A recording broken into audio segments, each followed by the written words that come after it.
we are going to discuss the topic brachial plexus and its injuries. Okay. Brachial plexus is a network of nerves supplying the upper limb. Fine. So, what about the formation of the brachial plexus? The brachial plexus is formed by the ventral rami of C5, C6, C7, C8 and T1 spinal nerves. Brachial plexus is formed by the ventral rami of C5, C6, C7, C8 and T1 spinal nerves. As we discussed, C5, C6, C7, C8 and T1, the various spinal nerves which are taking part in the formation of the brachial plexus. Fine. And coming to the components of the brachial plexus. Okay. So what are the various components of the brachial plexus? We have to remember in order. Okay. Roots are nothing but the ventral rami of various spinal nerves, that is C5 to T1. Okay. Those are called as roots of the brachial plexus. Okay. And as you see in this diagram, roots will unite to form the trunks of brachial plexus. Trunks of brachial plexus. And you will be knowing the three trunks formed in the brachial plexus. What are they? Upper trunk, middle trunk and lower trunk. Upper, middle, lower trunks. Okay. And the three trunks will be forming the divisions, anterior and posterior divisions. Okay. Anterior and posterior divisions. And the divisions will give rise to formation of chords. Can you tell me the three chords which are formed in the brachial plexus? Yes, medial chord, lateral chord and posterior chord. These are the three chords of the brachial plexus. Fine. And the chords will give rise to the various branches. Chords will give rise to various branches. Okay. So these are the various components of the brachial plexus. Okay. So the mnemonic for remembering the various components of brachial plexus in order: really tired, drink coffee now. Okay. So definitely we have to remember the various components of brachial plexus in order, because even it may be asked in MCQ. Even it may be asked in MCQ. What is the order of the various components of brachial plexus? Okay. Roots, trunks, divisions, chords, and finally branches. N representing nerves, otherwise called as branches. Okay. Nerves, otherwise we can say branches. Okay. And so just now I have told you the formation and the various components of brachial plexus, right? So let me talk about the two parts of the brachial plexus. Okay. So what are the two parts of the brachial plexus according to the location? See, out of the various components of the brachial plexus, the roots and the trunks, okay, roots and trunks, they are located just above the clavicle. Okay, do you see the location of the clavicle in this diagram? So just above the clavicle, that means within the neck, within the posterior triangle of the neck, we have the roots and the trunks, the first two components of the brachial plexus. Okay, so the roots and the trunks will be called as supraclavicular part of brachial plexus. Fine. And what about the infraclavicular part of brachial plexus? Below the clavicle, we have the chords and the branches of the chords. Okay, chords and the branches arising from the chords, they are located below the clavicle, so called as infraclavicular part of the brachial plexus. Okay, so try to remember the brachial plexus can be divided, components can be divided into two parts: supraclavicular part and the infraclavicular part. Supraclavicular part contains roots and the trunks. Okay. And infraclavicular part contains chords and their branches. Chords and their branches. Okay. So when I say infraclavicular part, that means it is present in the axilla. Below the clavicle, we have the axilla. Okay. This is the region called as axilla. So in the axilla, we have the chords and the branches of the chords. Okay. Fine. Now, let me talk about the branches arising from the various components of the brachial plexus. Okay. So sometimes image based question may be asked. So you have to take care of this diagram also. Okay. So what are the various branches arising from the various components of the brachial plexus? You will be knowing the various components of the brachial plexus, right? Roots, trunks, divisions, chords, and chords will give rise to branches. Okay, the branches of the chords. Okay, so there are some branches which are directly arising from the roots and the trunks. Okay, for example, you can see I have marked as number 1 and number 2 in this diagram, isn't it? These are the two branches arising directly from the roots of the brachial plexus. Okay, any idea about the nerves I am talking about? Yes, one is dorsal scapular nerve. Number 1 is representing the dorsal scapular nerve, which arises from C5 root. Okay, and another branch arising directly from the root is long thoracic nerve. Okay, number 2 in this diagram is long thoracic nerve. What is the root value of the long thoracic nerve? It's a very commonly asked MCQ question. What is the root value of long thoracic nerve? The answer is, you can see it is arising from C5, C6 and C7. Okay, so the root value of long thoracic nerve is C5, C6 and C7. What about the root value of dorsal scapular nerve? C5. It is arising only from the C5 root. Okay, then can you tell me the two branches arising from the trunks of the brachial plexus? What are the two nerves arising from the trunks of the brachial plexus? Actually, only the upper trunk, out of the 3 trunks, only the upper trunk gives rise to the branches, 2 branches. What are the 2 branches arising from the upper trunk of the brachial plexus? Yes, marked in the diagram as number 3 and number 4, which are arising from the upper trunk of brachial plexus. Yes, number 3 is suprascapular nerve and number 4 is nerve to subclavius. So suprascapular nerve and nerve to subclavius, these are the 2 branches arising from the upper trunk of the brachial plexus. Fine. Okay. So what will be the root value of these 2 nerves which are arising from the upper trunk of the brachial plexus?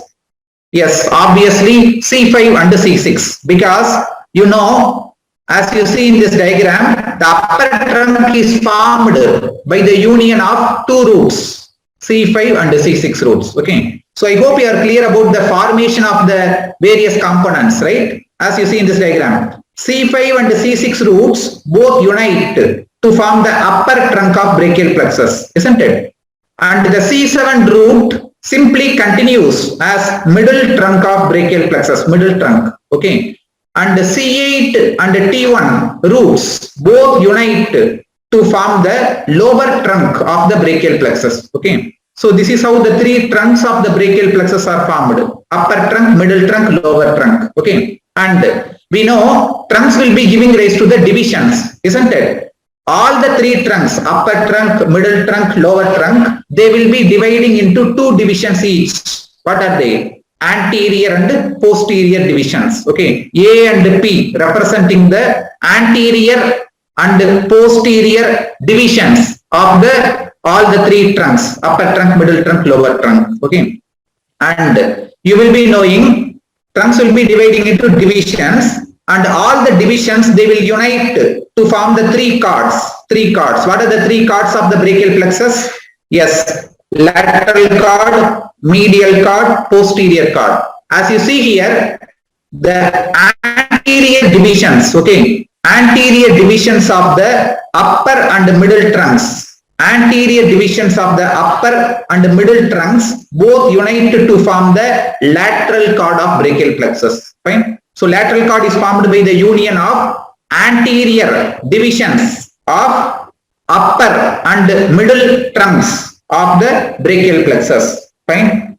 What about the medial chord of the brachial plexus? As you see in this diagram, medial chord is the continuation of the anterior division of lower trunk of brachial plexus. Okay, anterior division of lower trunk of brachial plexus simply continues as medial chord of the brachial plexus. Fine. And obviously the another chord, namely the posterior chord, will be formed by the union of posterior divisions posterior divisions of all the three trunks. Posterior divisions of all the three trunks, upper trunk, middle trunk, lower trunk. They will unite to form the posterior cord of the brachial plexus. So this is about the formation of the various components. You will be knowing, right? Roots will unite to form the three trunks. Trunks will be dividing into two divisions each, and the various divisions of the three trunks will be finally forming the three cords. Okay, and the cords will be giving rise to numerous branches. Fine. So as I told just now, when you talk about the branches of the brachial plexus, okay, branches of brachial plexus, what are the two branches arising directly from the roots of the brachial plexus? Yes, one is dorsal scapular nerve, which arises from the C5 root of brachial plexus.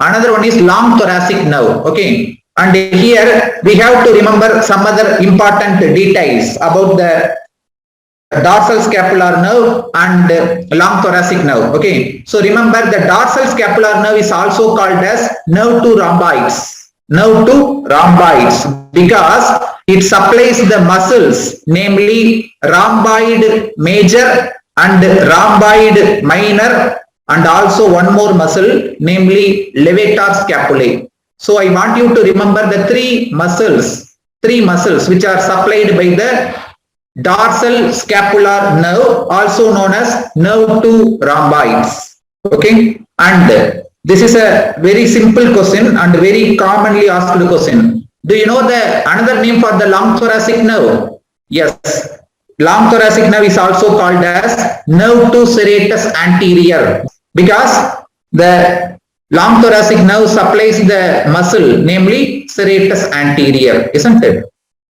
So long thoracic nerve directly arises from the C5, C6 and C7 roots, and it supplies the serratus anterior muscle.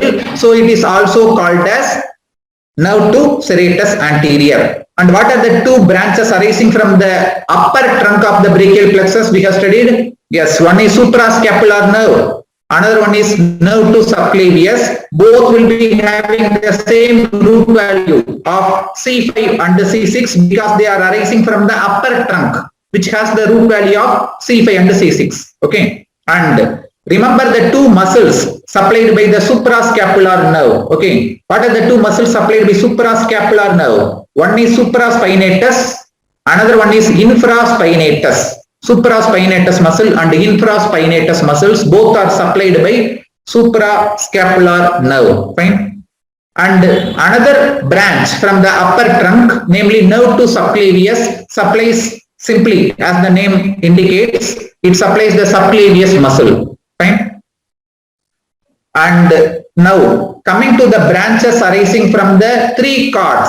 What are the various branches arising from the lateral cord, medial cord and the posterior cord of the brachial plexus? Okay, you will be knowing the mnemonic for remembering the branches arising from the three cords of the brachial plexus, isn't it? What is the mnemonic for remembering the three branches arising from the lateral cord of the brachial plexus? Yes, LML, isn't it? LML. Okay, lateral pectoral nerve, musculocutaneous nerve and lateral root of median nerve. Okay, lateral pectoral nerve, musculocutaneous nerve and lateral root of median nerve. These are the three branches arising from the lateral cord of the brachial plexus. Okay, so obviously all these three nerves will be having the root value of C5, C6 and C7, isn't it? They will be having the root value of C5, C6, C7 because you know the lateral cord is formed by the union of what? Anterior divisions of upper and middle trunks. That means C5, C6, C7. Okay. So usually the root value of musculocutaneous nerve will be asked in the MCQ. Okay, take care. Fine. And coming to the five branches arising from the medial cord, what is the mnemonic for remembering the five branches arising from the medial cord? Yes, M4U. Okay, four branches will start with M and one will start with U, M4U. So medial pectoral nerve, medial root of median nerve, then medial cutaneous nerve of arm and medial cutaneous nerve of forearm. and U is representing ulnar nerve. So these are the 5 branches arising from the medial cord of the brachial plexus. Okay. So you know, medial cord is the continuation of the anterior division of the lower trunk. Anterior division of the lower trunk continues as medial cord. You know, the lower trunk is formed by C8 and T1 nerves. So that's why all the branches of the medial cord, they have the root value of C8 and T1. C8 and T1. Okay. With the exception of ulnar nerve. Okay. Ulnar nerve not only has the C8T1 contribution, also it receives contribution from C7. This is a very common MCQ again. Okay. What is the root value of ulnar nerve? The ulnar nerve root value is C7, C8 and T1. Not only C8, T1, C7 also. C7, C8 and T1. Fine. Then coming to the 5 branches arising from the posterior cord of the brachial plexus, the mnemonic is ulnar, U-L-N-A-R, ulnar. These are the 5 branches arising from the posterior cord. Okay. U and L representing the upper and lower subscapular nerves. Subscapular nerves. Fine. Then N is nerve to latissimus dorsi. Okay. Nerve to latissimus dorsi. Okay. And the 2 main branches arising from the posterior cord are represented by A and R, namely axillary nerve and radial nerve. Axillary nerve and radial nerve. Okay. So these are the 5 branches arising from the posterior cord. Fine. Upper and lower subscapular nerves, nerve to latissimus dorsi, axillary nerve and radial nerve. Here they will be mainly focusing on what is the root value of axillary nerve, what is the root value of radial nerve. Okay. Remember, the root value of axillary nerve is C5, C6 and the root value of radial nerve is C5, C6, C7, C8 and T1, starting from C5 to T1. Fine. Okay. So this is about the branches arising from the 2 branches from the roots, 2 branches from the upper trunk and the various branches arising from the 3 cords. Okay. So can you tell me now which component of the brachial plexus does not give rise to any branches? Which component of the brachial plexus does not give origin to any branches? You know the various components, right? Roots, trunks, divisions, cords. Okay. So which component of brachial plexus does not give rise to any of the branches? Exactly, divisions. Okay. The divisions of the brachial plexus, divisions do not give rise to any branches. You are able to see the branches arising from the roots, branches arising from the trunks and branches arising from the various cords. Fine. But the divisions of the brachial plexus, they do not give rise to any branches. Okay. So divisions do not raise to branches. This question has been asked. Okay. Yes. Now, and some more important MCQ questions here. Out of the various branches of the brachial plexus, can you tell me which is the largest branch of the brachial plexus? Anybody? Exactly. Radial nerve. Okay. Radial nerve is the largest branch of the brachial plexus. And you know, radial nerve is a branch arising from which cord of the brachial plexus? Posterior cord, isn't it? So it is the main continuation of the posterior cord of the brachial plexus. Fine. And you know the root value C5, C6, C7, C8 and T1. Fine. So it is the largest branch of brachial plexus and it is the main continuation of posterior cord of brachial plexus. Fine. And one more important thing. The median nerve also has the same root value of C5 to T1, C5 to T1, okay, because not only radial nerve, median nerve also has the same root value of starting from C5 to T1, because as you see here, the median nerve is formed by 2 roots. One is lateral root of median nerve, another one is medial root of median nerve, okay. Both roots unite to form the median nerve. And you know the root value of lateral root C5, C6, C7, and you know the root value of medial root of median nerve C8, T1. So obviously the root value of the median nerve as a whole will be C5, C6, C7, C8, T1, isn't it? Fine. And you know the root value of axillary nerve, right? C5, C6. Can you tell me the two muscles supplied by axillary nerve? What are the two muscles supplied by axillary nerve? Yes, one is deltoid muscle, another one is teres minor muscle. Deltoid and teres minor. These are the two muscles supplied by the axillary nerve. Root value is C5 and C6. Fine. Fine. Now, coming to the final topic, applied aspect of the brachial plexus. That means what are the common injuries occurring at the level of brachial plexus? Okay. So there are two brachial plexus injuries we are going to discuss. One is called as Erb's palsy or Erb's paralysis. Okay. Another one is called as Klumpke's palsy or paralysis. Okay. So the applied aspect of the brachial plexus, one is Erb's palsy, another one is Klumpke's palsy. So let's discuss the important things regarding the two brachial plexus injuries. Okay. So let's talk about the Erb's palsy first. Okay. So Erb's palsy is due to injury to the upper trunk of the brachial plexus. Okay. Erb's palsy is due to injury to the upper trunk of the brachial plexus. That means, can you tell me what are the nerve roots involved in Erb's palsy? I told it is due to injury to the upper trunk. So obviously, what are the two nerve roots involved in the Erb's palsy? Yes, C5 and C6 roots. Because upper trunk is formed by the C5 and C6 roots, isn't it? And this Erb's palsy is due to injury to the particular point called as Erb's point. Erb's palsy is due to injury to the Erb's point. Okay. Okay. Now the question arises, what do you mean by Erb's point? Isn't it? So Erb's point is the meeting point of 6 nerves. Erb's point is the meeting point of 6 nerves which is located at the upper trunk of brachial plexus. Upper trunk of the brachial plexus. Okay. And obviously injury to the Erb's point results in Erb's palsy. Fine. See this diagram to understand the meaning of location of Erb's point. Just now I told Erb's point is the meeting point of 6 nerves. Okay. So what are the 6 nerves meeting at the Erb's point? C5 and the C6 roots. C5 and the C6 roots. Then you know C5 and C6 roots unite to form the upper trunk of brachial plexus, isn't it? This is the upper trunk.